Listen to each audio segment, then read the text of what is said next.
മിണ്ടാപ്രാണികളുടെ വിശപ്പകറ്റാൻ ഇറങ്ങി തിരിച്ചൊടുവിൽ മനുഷ്യമൃഗത്തിന്റെ ക്രൂരതയ്ക്കിരയായി മരണം സംഭവിച്ചു. തൃശൂർ വാടാനപ്പള്ളി സ്വദേശിയായ സുനിതയുടെ വേർപാട് കേരളക്കരയെ ഒന്നടങ്കം കണ്ണീരിലാഴ്ത്തുകയാണ്. വാടാനപ്പള്ളിയിലെ വീട്ടിൽ 160ഓളം തെരുവു നായ്ക്കൾക്ക് അഭയമേകിയിരുന്ന സുനിതയും ഭർത്താവ് ഷിൻഡോയും തികഞ്ഞ മൃഗസ്നേഹികളായിരുന്നു. സ്കൂളുകളിൽ നിന്നും മിച്ചം വരുന്ന ഭക്ഷണം ശേഖരിച്ച് അവർ നായ്ക്കൾക്ക് ഭക്ഷണം നൽകിയിരുന്നു. എന്നാൽ അവധിക്കാലമായതോടെ ആ ഒരു വഴി തടഞ്ഞു. തന്റെ സംരക്ഷണയിലുള്ള ഈ മിണ്ടാപ്രാണികൾ പട്ടിണിയാവരുത് എന്ന ഉറച്ച തീരുമാനത്തിൽ ബാംഗ്ലൂരിലെ ഒരു ഡോകെയർ സെന്ററിൽ ജോലിക്കായി സുനിത പോയി.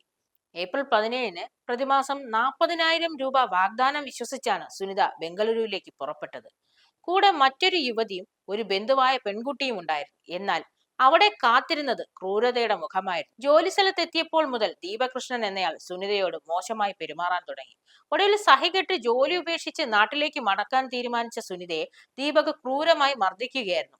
ലൈംഗിക അതിക്രമം ചെറുത്ത സുനിതയുടെ തലയ്ക്കും കഴുത്തിനുമേറ്റ കഠിനമായ മർദ്ദനം അവരുടെ തലച്ചോറിനും ക്ഷതമേൽപ്പിച്ചു. സുനിത അബോധാവസ്ഥയിലായപ്പോൾ കൂടെയുള്ളവരെ മുറിയിൽ പൂട്ടിയിട്ട് ദീപക് രക്ഷപ്പെടാൻ ശ്രമിച്ചു. പോലീസിനെ പോലും അകത്ത് പൂട്ടാൻ ശ്രമിച്ച ഇയാളെ കൂടുതൽ പോലീസ് സംഘം എത്തിയാണ് കീഴ്പ്പെടുത്തിയത്.